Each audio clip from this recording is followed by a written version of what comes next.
c'est vraiment un comité avec plusieurs membres, dont Courant culturel fait partie, donc, et je représente Courant culturel.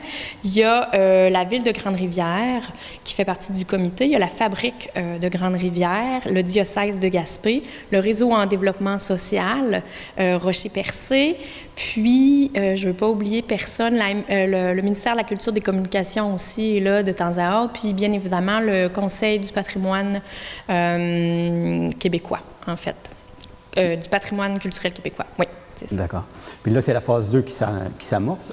Qu'est-ce qui a été fait au juste dans la phase 1? Dans la phase 1, oui. En fait, là, on est à la veille d'amorcer la phase 2 qui va être d'expérimenter des nouveaux usages. Dans la phase 1, ce qu'on a fait, c'est en comité réfléchir à quels sont les besoins, comment on veut orienter le projet. En fait, ce qu'on a, c'est qu'on a un constat, qu'on a une église, que la fabrique ne pourra pas dans le futur subvenir à tous les besoins financiers d'entretien. Donc, depuis 2018-2019, en fait, on a amorcé ce comité-là pour réfléchir à différentes orientations. La chose importante à souligner, c'est que dans notre projet de développement, on a choisi de utiliser l'occupation transitoire. C'est pas quelque chose qui est très commun ici, au Québec. Ce l'est beaucoup plus en Europe.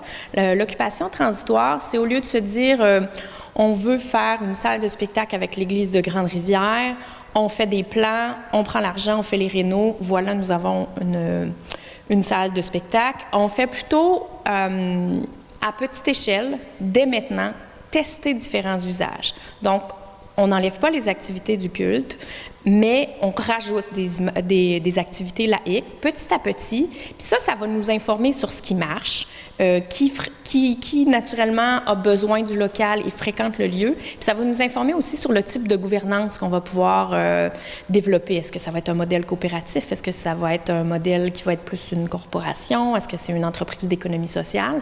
Donc, ça nous permet de mettre un bloc à la fois, mais qu'à la fin, lorsqu'on développe le projet pérenne, qu'on n'aille pas un éléphant blanc, qu'on ait quelque chose qui fonctionne vraiment puis qui est issu de la communauté pour les besoins de la communauté, en fait. Puis donc, prochainement, on va annoncer ce qu'on a appelé la sacristie du lendemain. On a décidé que dans cette phase 2-là, le premier section de l'église qu'on allait tester, c'est la sacristie. C'est évidemment moins compliqué à chauffer l'hiver, donc c'était un choix stratégique aussi. Puis il est plus petit, donc plus facile aussi à aménager.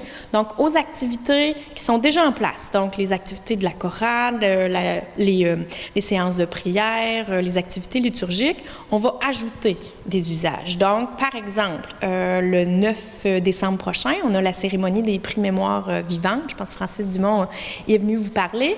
Bien, ça va se tenir ici.